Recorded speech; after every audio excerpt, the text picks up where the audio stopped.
officer? When you first file a claim, you want to be absolutely sure you get it right the first time.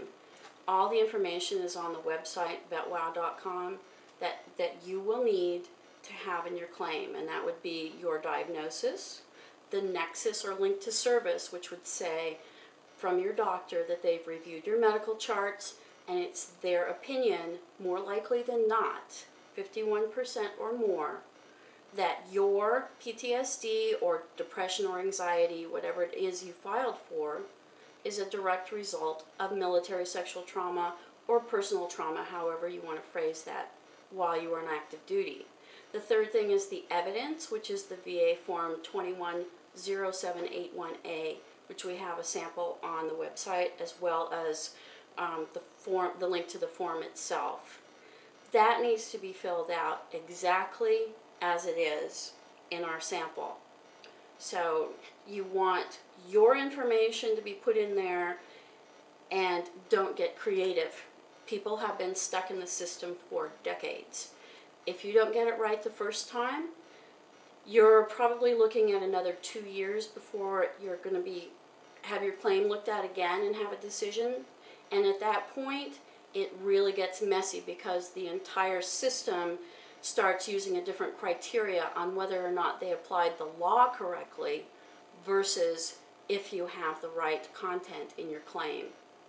So this is one of the areas that I've been concentrating on since 1996, is getting the correct information in, just that information, and getting it right the first time, winning your claim, and not having it take over your entire life.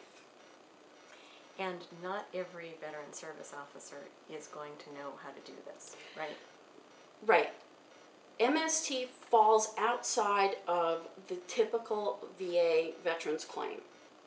It's allowed to use alternative evidence because the VA had found that most of the military records had been sanitized. That's the personnel files and service medical records, referred to as SMRs. If you've been sexually assaulted, it's more likely than not they will be removing that information before your files go to storage. So that's one of the reasons you want to have copies of anything with you before you get out. Now, veteran service officers, some have more training than others. Some are required to have annual training, others are not. Your veteran service officer may have 1 hour of training and may be working for 30 years, or he may have 30 hours of training and working for 1 year. So if you come up to them and say, I'm filing a claim for MST, and they say, what's that? You will know right away that is not your service officer. You want to find somebody who knows that the rules for this particular